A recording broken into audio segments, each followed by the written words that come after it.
Hello everyone, ఈరోజు మిల్లెట్స్లోని మరొక variety అయిన వరిగలతో ఇడ్లీ ఎలా చేసుకోవాలో చూసేద్దామండి. ఈ వరిగలని ప్రోసో మిల్లెట్ అని కూడా అంటారు. ఈ వరిగల వల్ల చాలా హెల్త్ బెనిఫిట్స్ ఉన్నాయండి. ఇది మెగ్నీషియంని కలిగి ఉండటం వల్ల బ్లడ్ ప్రెషర్ని మేనేజ్ చేస్తుందండి. అలాగే గుండె జబ్బు సమస్యలను కూడా తగ్గిస్తుంది. ఈ వరిగలు ఎముకల బలానికి అలాగే వెయిట్ లాస్కి కూడా చాలా ఉపయోగపడతాయండి. అలాగే ఇవి rich in fibre and maintains consistent energy levels through out the day. Daily చేసుకునే రవ్వ ఇడ్లీయే కాకుండా ఒకసారి ఇలా వరిగలతో కూడా ఇడ్లీ చేసుకొని చూడండి ఇడ్లీ కూడా చాలా సాఫ్ట్ అండ్ స్పాంజీగా వస్తుందండి. ఒకసారి ఈ వరిగల ఇడ్లీ ఎలా తయారు చేసుకోవాలో మేకింగ్ ప్రాసెస్ని కూడా చూసేయండి. ముందుగా ఒక గిన్నెలోకి 2 గ్లాసుల వరకు వరిగలను తీసుకోవాలి.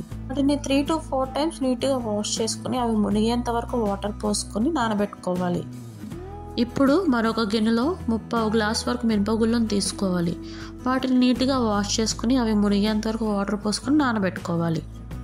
నెక్స్ట్ ఒక గ్లాస్లో 2 చెంచాల వరకు మెంతులను వేసుకోవాలి. వాటిని నీట్గా వాష్ చేసుకుని తగినన్ని వాటర్ పోసుకొని నానబెట్టుకోవాలి. అన్నిటిని 4 నుంచి 5 గంటల వరకు నానబెట్టుకోవాలండి. 5 గంటల తర్వాత చూడండి వరిగలు అనేవి మంచిగా నానిపోయాయండి. అండ్ మినపప్పు కూడా మంచిగా నానిపోయింది. ఇప్పుడు వీటిని మిక్సీ జార్లో వేసి గ్రైండ్ చేసుకుందాం. ముందుగా మినపప్పు అలాగే మెంతులు వేసుకుని కొంచెంగా వాటర్ యాడ్ చేసుకుంటూ మెత్తగా గ్రైండ్ చేసుకోవాలి. గ్రైండ్ చేసుకున్న దాన్ని ఆ గిన్నెలోకి తీసేసుకుందాం. చూడండి పప్పుని ఇలా స్మూత్గా మనం గ్రైండ్ చేసుకోవాలండి. నెక్స్ట్ అదే మిక్సర్ జార్లో వరిగలు తీసుకుని వాటర్ యాడ్ చేసుకుంటూ కోర్స్లీ గ్రైండ్ చేసుకోవాలండి. అప్పుడే మనకి ఇడ్లీ అనేది సాఫ్ట్గా వస్తుందండి.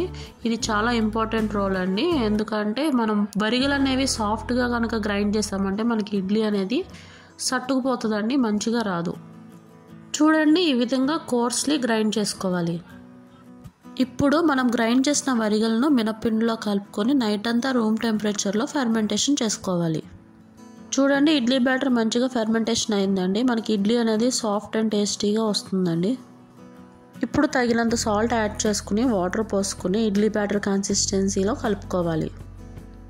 మనం రెడీ చేసుకున్న పిండిని ఇడ్లీ రేకుల్లో వేసేసుకుని ఇడ్లీ మేకర్లో పెట్టి స్టీమ్కి 20 to 25 minutes వరకు మనం లో ఫ్లేమ్లో ఉడికించుకోవాలండి.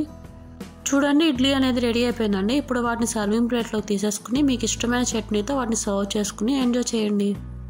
ఈ రెసిపీని ఒకసారి మీరు కూడా ట్రై చేసి ఎలా వచ్చిందో కామెంట్ బాక్స్లో కామెంట్ చేయడం మాత్రం మర్చిపోకండి.